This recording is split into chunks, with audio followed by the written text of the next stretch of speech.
शिंदे गटात जाण्याचं काय नेमकं मध्ये वाटलं जाव बरे वाटले शिंदे साहेब इतरांपेक्षा अधिक मजबूत आहे, सेवाधारी माणूस आहे, कधी धावून जाणार आहे कार्यकर्त्याच्या पाठीशी. बच्चूकडून मंत्री केली आमची चूक झाली उद्धव ठाकरे म्हणाले.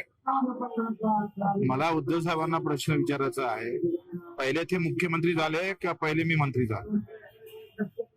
आम्ही त्यांना घरी जाऊन पाठिंबा दिला हे ते विसरले. तुम्ही सांगा, आमच्याकडे 2 आमदार होते, माझ्या विरोधात शिवसेनेचा उमेदवार होता, ते माझ्या विरोधात प्रचार करायला आले, तरी सुद्धा शिंदे साहेबांनी आम्हाला कॉल केला, त्यांनी बोलावलं, उद्धव साहेबांची भेट घालून दिली आणि शिंदे साहेबांनी सांगितलं का आपल्याला इकडेच राहायचंय.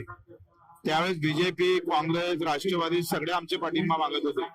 तेव्हा उद्धव साहेब असे म्हणायचे का तुम्ही अपक्षाने जर मला बाजूने उभं केलं तर माझी मुख्यमंत्र्याची जे पद आहे ते मजबूत होऊ शकतं. तर आमचे शिवसेनेचे आणि तुमचे अपक्ष जाऊन भिडले तर माझी संख्या मोठी होतं आणि आमची दावेदारी वाढतं. आता हा चांगला विचार करून आम्ही त्यांना घरी जाऊन पाठिंबा दिला आणि पहिले मुख्यमंत्री होते का नंतर मंत्री होते हे उद्धव साहेबांना सांगावं. तुम्ही तिकडे गेला असाल. आमच्यावर एक टीका होती की तुम्ही सत्तेसाठी आता शिंदे गटामध्ये गेलात, विरोधी पक्षामध्ये राहून जनतेचे प्रश्न रस्त्यावर तुम्ही मांडत होता. आता तुम्ही हा प्रश्न अशोकराव चव्हाणला विचारला कधी? 2 वेळा ते मुख्यमंत्री होते तरी सुद्धा ते बीजेपी गेले, त्याला तुम्ही प्रश्न विचारत नाही. मोठा आहे म्हणून का? मोठा आहे म्हणून नाही, ते वजनदार आहे म्हणून आणि मी हलका कार्यकर्ता आहे म्हणून. हे प्रश्न इतरांना विचारा ना तुम्ही. तुम्हाला इतर पार्टीकडून ऑफर होते असं तुम्ही बोलला मला. हा बरोबर आहे, त्यावेळेस तर सगळ्यांचेच फोन चालू होते ना.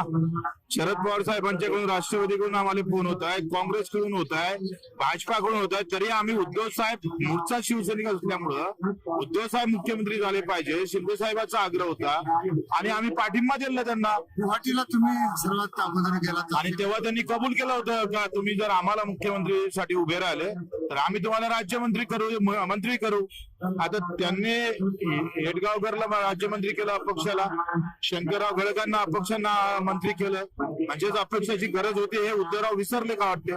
परभणीत इंधनासाठी 7 बार मागितला जातोय शेतकऱ्यांना. त्या असं होत असेल तर आंदोलन करू, त्याच्यामध्ये सुधारणा करावी. नाही झालं तर या व्यवस्थेच्या विरोधात आम्ही आंदोलन करू. पेट्रोल आणि डिझेलचे दर वाढत आहे, ते एकंदरीत त्याबद्दल काय म्हणतो? कशाचे? पेट्रोल आणि डिझेलचे तिसऱ्यांदा हा सगळ्या देशातला प्रश्न आहे. मी एकटा इथे बोलून चालणार नाही. फक्त शेतकऱ्यांच्या ट्रॅक्टरांना डिझेल भेटासाठी आम्ही रस्त्यावर उतरू.